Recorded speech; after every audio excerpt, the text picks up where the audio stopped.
अथ सिद्धकुञ्जिका स्तोत्रम्। शिव उवाच। शृणु देवि प्रवक्ष्यामि कुञ्जिकास्तोत्रमुत्तमं, येन मन्त्रप्रभावेण चण्डीजापः शुभो भवेत्। न कवचं नार्गलास्तोत्रं, कीलकं न रहस्यकं, न सूक्तं नापि ध्यानं च, न न्यासो न च वार्चनम्। कुञ्जिकापाठमात्रेण दुर्गापाठफलं लभेत्। अतिगुह्यतरं देवी देवानामपि दुर्लभम्। गोपनीयं प्रयत्नेन स्वयोनिरिव पार्वती, मारणं मोहनं वश्यं स्तम्भनोच्चाटनादिकम्। पाठमात्रेण संसिध्येत् कुञ्जिकास्तोत्रमुत्तमम्। ॐ ऐं ह्रीं क्लीं चामुण्डायै विच्चे। ॐ ग्लौं हुं क्लीं जूं सः ज्वालाय ज्वालाय ज्वल ज्वल प्रज्वल प्रज्वल। ऐं ह्रीं क्लीं चामुण्डायै विच्चे। ज्वल हं सं लं छं फट् स्वाहा। नमस्ते रुद्ररूपिण्यै, नमस्ते मधुमर्दिनी, नमः कैटभहारिण्यै, नमस्ते महिषार्दिनी, नमस्ते शुम्भहन्त्र्यै च निशुम्भासुरघातिनी। जागृतं हि महादेवी, जपं सिद्धं कुरुष्व मे। ऐङ्कारी सृष्टिरूपायै, ह्रीङ्कारी प्रतिपालिका, क्लीङ्कारी कामरूपिण्यै, बीजरूपे नमोऽस्तु ते। चामुण्डा चण्डघाती च यैकारी वरदायिनी, विच्चे चाभयदा नित्यं नमस्ते मन्त्ररूपिणी। धां धीं धूं धूर्जटेः पत्नी, वां वीं वूं वागधीश्वरी, क्रां क्रीं क्रूं कालिका देवी, सां सीं सूं मे शुभं कुरु। हुं हुं हुंकाररूपिण्यै, जं जं जं जम्भनादिनी, भ्रां भ्रीं भ्रूं भैरवी भद्रे, भवान्यै ते नमो नमः। अं कं चं टं तं पं यं सं वीं दुं ऐं वीं हं छं। धिजाग्रं त्रोटय त्रोटय दीप्तं कुरु कुरु स्वाहा। पां पीं पूं पार्वती पूर्णा, खां खीं खूं खेचरी तथा। सां सीं सूं सप्तसती देव्या, मन्त्रसिद्धिं कुरुष्व मे। इदं तु कुञ्जिकास्तोत्रं, मन्त्रजागर्ति हेतवे। अभक्तेनैव दातव्यं, गोपितं रक्ष पार्वती। यस्तु कुञ्जिकया देवी, हीनां सप्तसतीं पठेत्, न तस्य जायते सिद्धिर्रण्ये रोदनं यथा। शिव उवाच। शृणु देवि प्रवक्ष्यामि कुञ्जिकास्तोत्रमुत्तमं, येन मन्त्रप्रभावेण चण्डीजापः शुभो भवेत्। न कवचं नार्गलास्तोत्रं, कीलकं न रहस्यकं, न सूक्तं नापि ध्यानं च, न न्यासो न च वार्चनम्।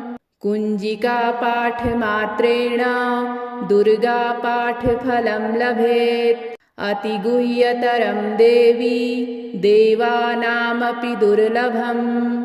गोपनीयं प्रयत्नेन स्वयोनिरिव पार्वती, मारणं मोहनं वश्यं स्तम्भनोच्चाटनादिकम्। पाठमात्रेण संसिध्येत् कुञ्जिकास्तोत्रमुत्तमम्। ॐ ऐं ह्रीं क्लीं चामुण्डायै विच्चे। ॐ ग्लौं हुं क्लीं जूं सः ज्वालाय ज्वालाय ज्वल ज्वल प्रज्वल प्रज्वल। ऐं ह्रीं क्लीं चामुण्डायै विच्चे ज्वल हं सं लं छं फट् स्वाहा। नमस्ते रुद्ररूपिण्यै नमस्ते मधुमर्दिनी नमः कैटभहारिण्यै नमस्ते महिषार्दिनी नमस्ते शुम्भहन्त्र्यै च निशुम्भासुरघातिनी। जागृतं हि महादेवी जपं सिद्धं कुरुष्व मे। ऐङ्कारी सृष्टिरूपायै ह्रीङ्कारी प्रतिपालिका क्लीङ्कारी कामरूपिण्यै बीजरूपे नमोऽस्तु ते। चामुण्डा चण्डघाती च यैकारी वरदायिनी विच्चे चाभयदा नित्यं नमस्ते मन्त्ररूपिणी। धां धीं धूं धूर्जटेः पत्नी वां वीं वूं वागधीश्वरी क्रां क्रीं क्रूं कालिका देवी सां सीं सूं मे शुभं कुरु। हुं हुं हुंकाररूपिण्यै जं जं जं जम्भनादिनी भ्रां भ्रीं भ्रूं भैरवी भद्रे भवान्यै ते नमो नमः।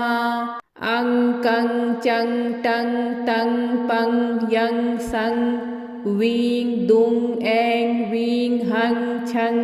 धिजाग्रं त्रोटय त्रोटय दीप्तं कुरु कुरु स्वाहा।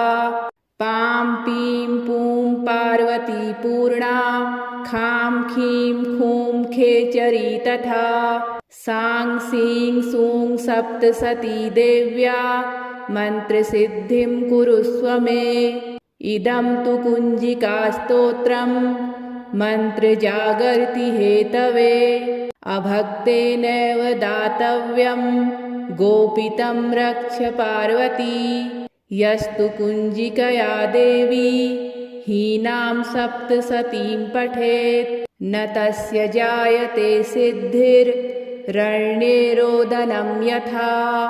शिव उवाच शृणु देवि प्रवक्ष्यामि कुञ्जिकास्तोत्रमुत्तमं येन मन्त्रप्रभावेण चण्डीजापः शुभो भवेत्। न कवचं नार्गलास्तोत्रं कीलकं न रहस्यकं न सूक्तं नापि ध्यानं च न न्यासो न च वार्चनं। कुञ्जिकापाठमात्रेण दुर्गापाठफलं लभेत्। अतिगुह्यतरं देवी देवानामपि दुर्लभं गोपनीयं प्रयत्नेन स्वयोनिरिव पार्वती। मारणं मोहनं वश्यं स्तम्भनोच्चाटनादिकं पाठमात्रेण संसिद्धेत् कुञ्जिकास्तोत्रमुत्तमम्। ॐ ऐं ह्रीं क्लीं चामुण्डायै विच्चे ॐ ग्लौं हुं क्लीं जूं सः ज्वालाय ज्वालाय ज्वल ज्वल प्रज्वल प्रज्वल। ऐं ह्रीं क्लीं चामुण्डायै विच्चे ज्वल हं सं लं छं फट् स्वाहा।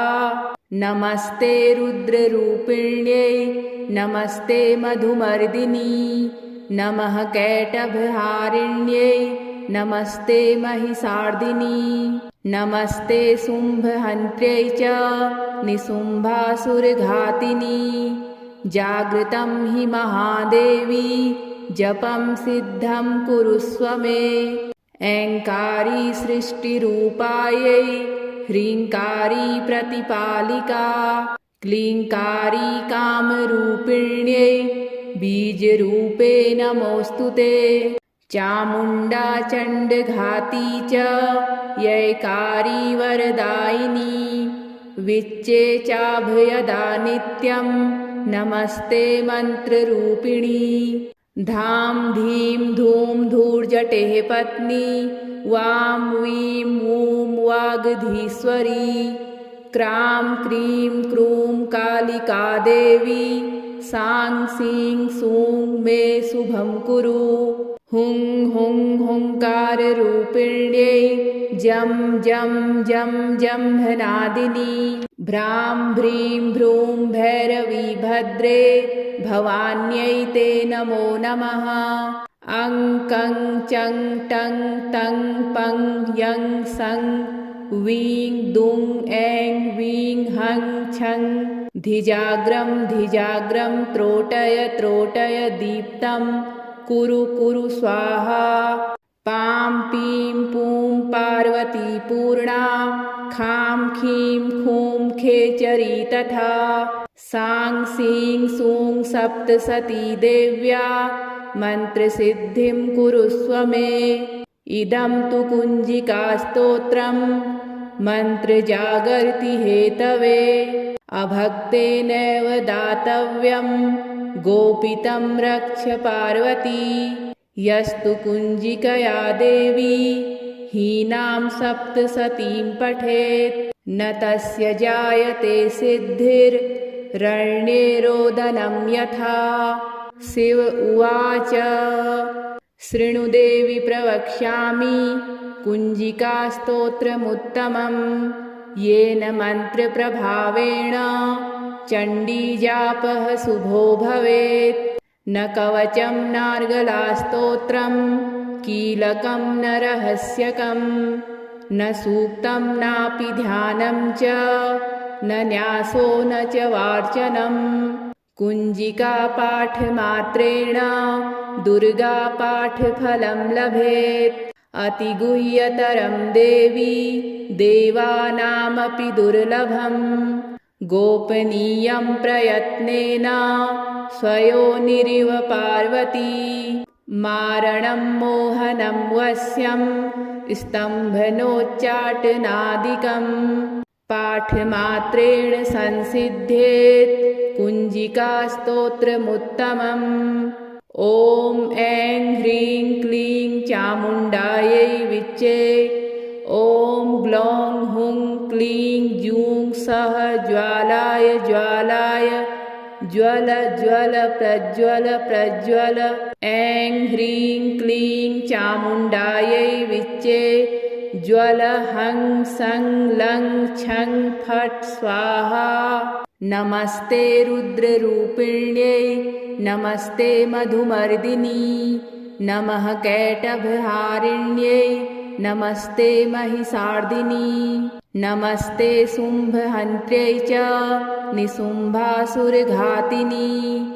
जागृतं हि महादेवी जपं सिद्धं कुरुस्व मे ऐङ्कारी सृष्टिरूपायै ह्रीङ्कारी प्रतिपालिका क्लीङ्कारी कामरूपिण्यै बीजरूपे नमोऽस्तु ते चामुण्डा चण्डघाती च यैकारी वरदायिनी विच्चे चाभयदा नित्यं नमस्ते मन्त्ररूपिणी धाम धीम धूम धूर्जटेः पत्नी वां वीं वूं वागधीश्वरी क्रां क्रीं क्रूं कालिका देवी सां सीं सूं मे शुभं कुरु हुं हुं हुंकाररूपिण्यै जं जं जं जम्भनादिनी भ्रां भ्रीं भ्रूं भैरवी भद्रे भवान्यै ते नमो नमः अं कं चं टं तं पं यं सं वीं दुं ऐं वीं हं छं धिजाग्रं त्रोटय त्रोटय दीप्तं कुरु कुरु स्वाहा पां पीं पूं पार्वती पूर्णा खां खीं खूं खेचरी तथा सां सीं सूं सप्तसती देव्या मन्त्रसिद्धिं कुरुस्व मे इदं तु कुञ्जिकास्तोत्रं मन्त्रजागर्ति हेतवे अभक्तेनैव दातव्यं गोपितं रक्ष पार्वती यस्तु कुञ्जिकया देवी हीनां सप्तसतीं पठेत् न तस्य जायते सिद्धिर्रण्ये रोदनं यथा। शिव उवाच शृणु देवि प्रवक्ष्यामि कुञ्जिकास्तोत्रमुत्तमं येन मन्त्रप्रभावेण चण्डीजापः शुभो भवेत्। न कवचं नार्गलास्तोत्रं कीलकं न रहस्यकं न सूक्तं नापि ध्यानं च न न्यासो न च वार्चनम्। कुञ्जिकापाठमात्रेण दुर्गापाठफलं लभेत्। अतिगुह्यतरं देवी देवानामपि दुर्लभम्। गोपनीयं प्रयत्नेन स्वयोनिरिव पार्वती मारणं मोहनं वश्यं स्तम्भनोच्चाटनादिकम्। पाठमात्रेण संसिध्येत् कुञ्जिकास्तोत्रमुत्तमम्। ॐ ऐं ह्रीं क्लीं चामुण्डायै विच्चे। ॐ ग्लौं हुं क्लीं जूं सः ज्वालाय ज्वालाय ज्वल ज्वल प्रज्वल प्रज्वल। ऐं ह्रीं क्लीं चामुण्डायै विच्चे। ज्वल हं सं लं छं फट् स्वाहा। नमस्ते रुद्ररूपिण्यै नमस्ते मधुमर्दिनी नमः कैटभहारिण्यै नमस्ते महिषार्दिनी नमस्ते शुम्भहन्त्र्यै च निशुम्भासुरघातिनी। जागृतं हि महादेवी जपं सिद्धं कुरुष्व मे। ऐङ्कारी सृष्टिरूपायै ह्रीङ्कारी प्रतिपालिका क्लीङ्कारी कामरूपिण्यै बीजरूपे नमोऽस्तु ते। चामुण्डा चण्डघाती च यैकारी वरदायिनी विच्चे चाभयदा नित्यं नमस्ते मन्त्ररूपिणी। धां धीं धूं धूर्जटेः पत्नी वां वीं वूं वागधीश्वरी। क्रां क्रीं क्रूं कालिका देवी सां सीं सूं मे शुभं कुरु। हुं हुं हुंकाररूपिण्यै जं जं जं जम्भनादिनी। भ्रां भ्रीं भ्रूं भैरवी भद्रे भवान्यै ते नमो नमः। अं कं चं टं तं पं यं सं वीं दुं ऐं वीं हं छं। धिजाग्रं धिजाग्रं त्रोटय त्रोटय दीप्तं कुरु कुरु स्वाहा। पां पीं पूं पार्वती पूर्णा खां खीं खूं खेचरी तथा। सां सीं सूं सप्तसती देव्या मन्त्रसिद्धिं कुरुष्व मे। इदं तु कुञ्जिकास्तोत्रं मन्त्रजागर्ति हेतवे। अभक्तेनैव दातव्यं गोपितं रक्ष पार्वती यस्तु कुञ्जिकया देवी हीनां सप्तसतीं पठेत् न तस्य जायते सिद्धिर्रण्ये रोदनं यथा। शिव उवाच शृणु देवि प्रवक्ष्यामि कुञ्जिकास्तोत्रमुत्तमं येन मन्त्रप्रभावेण चण्डीजापः शुभो भवेत्। न कवचं नार्गलास्तोत्रं कीलकं न रहस्यकं न सूक्तं नापि ध्यानं च न न्यासो न च वार्चनम्। कुञ्जिकापाठमात्रेण दुर्गापाठफलं लभेत्। अतिगुह्यतरं देवी देवानामपि दुर्लभम्। गोपनीयं प्रयत्नेन स्वयोनिरिव पार्वती मारणं मोहनं वश्यं स्तम्भनोच्चाटनादिकम्। पाठमात्रेण संसिध्येत् कुञ्जिकास्तोत्रमुत्तमम्। ॐ ऐं ह्रीं क्लीं चामुण्डायै विच्चे। ॐ ग्लौं हुं क्लीं जूं सः ज्वालाय ज्वालाय ज्वल ज्वल प्रज्वल प्रज्वल। ऐं ह्रीं क्लीं चामुण्डायै विच्चे। ज्वल हं सं लं छं फट् स्वाहा। नमस्ते रुद्ररूपिण्यै नमस्ते मधुमर्दिनी।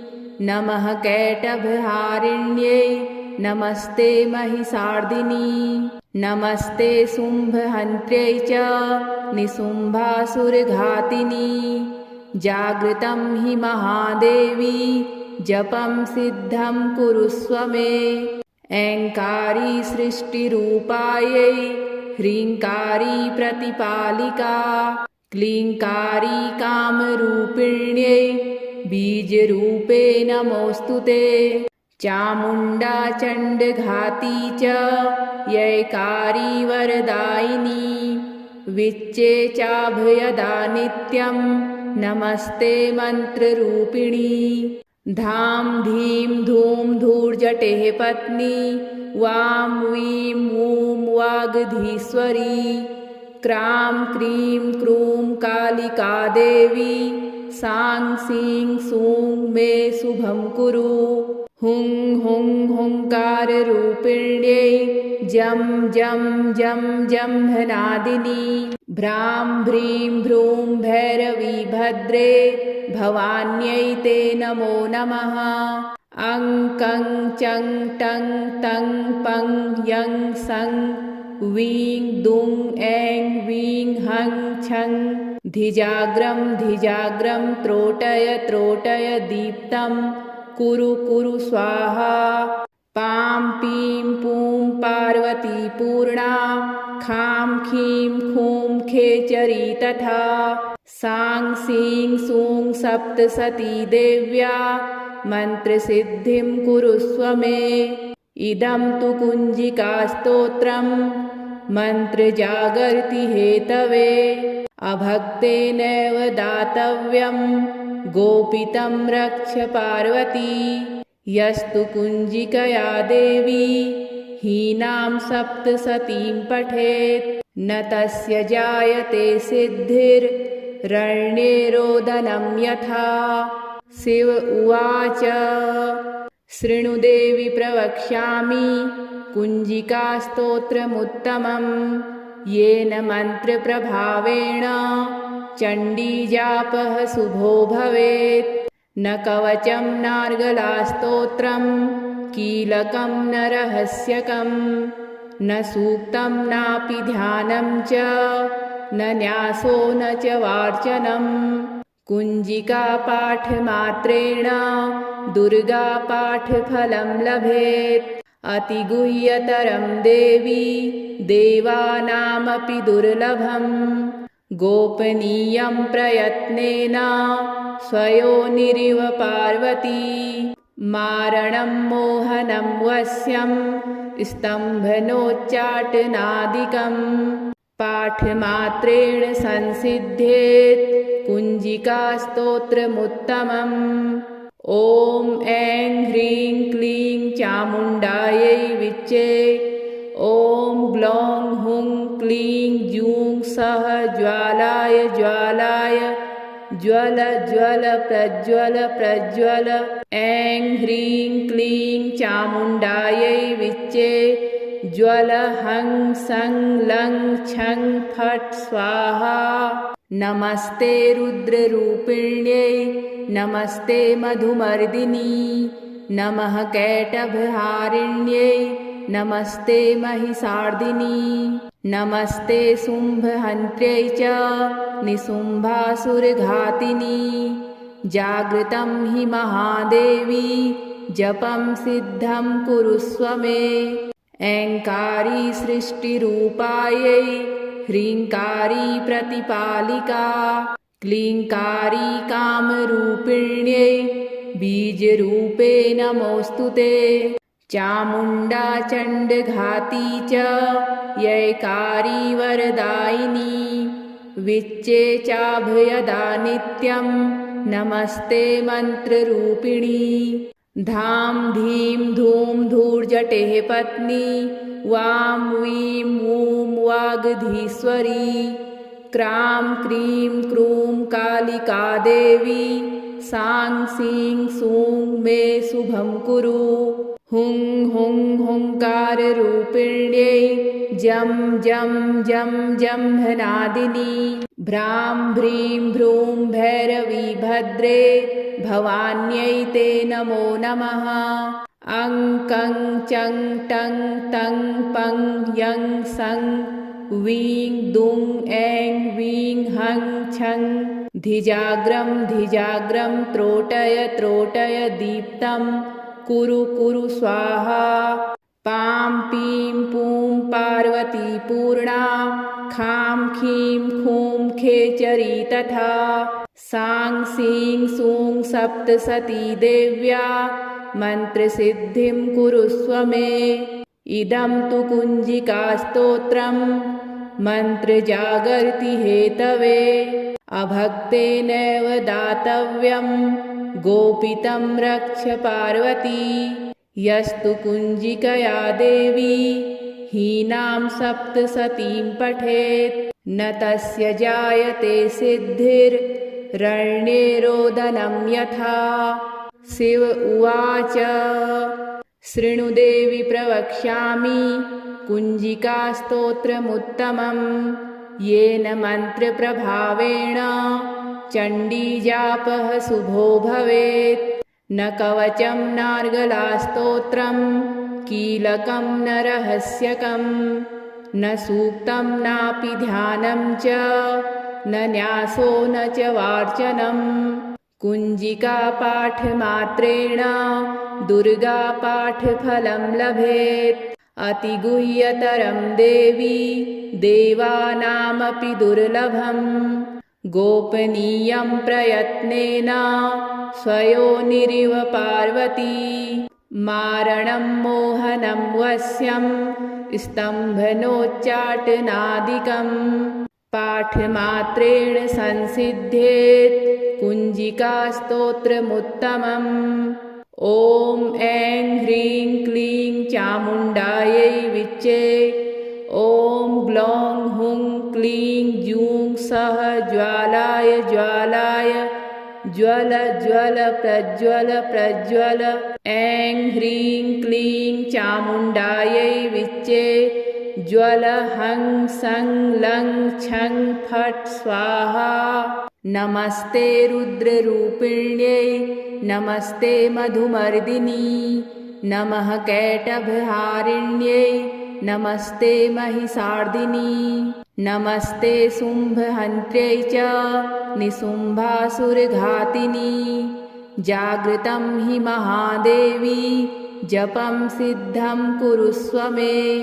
ऐङ्कारी सृष्टिरूपायै ह्रीङ्कारी प्रतिपालिका। क्लीङ्कारी कामरूपिण्यै बीजरूपे नमोऽस्तु ते। चामुण्डा चण्डघाती च यैकारी वरदायिनी। विच्चे चाभयदा नित्यं नमस्ते मन्त्ररूपिणी। धां धीं धूं धूर्जटेः पत्नी वां वीं वूं वागधीश्वरी। क्रां क्रीं क्रूं कालिका देवी सां सीं सूं मे शुभं कुरु। हुं हुं हुंकाररूपिण्यै जं जं जं जम्भनादिनी। भ्रां भ्रीं भ्रूं भैरवी भद्रे भवान्यै ते नमो नमः। अं कं चं टं तं पं यं सं वीं दुं ऐं वीं हं छं। धिजाग्रं धिजाग्रं त्रोटय त्रोटय दीप्तं कुरु कुरु स्वाहा। पां पीं पूं पार्वती पूर्णा खां खीं खूं खेचरी तथा। सां सीं सूं सप्तसती देव्या मन्त्रसिद्धिं कुरुस्व मे। इदं तु कुञ्जिकास्तोत्रं मन्त्रजागर्ति हेतवे अभक्तेनैव दातव्यं गोपितं रक्ष पार्वती यस्तु कुञ्जिकया देवी हीनां सप्तसतीं पठेत् न तस्य जायते सिद्धिर्रण्ये रोदनं यथा श्रीकुञ्जिकास्तोत्रम् सम्पूर्णम्।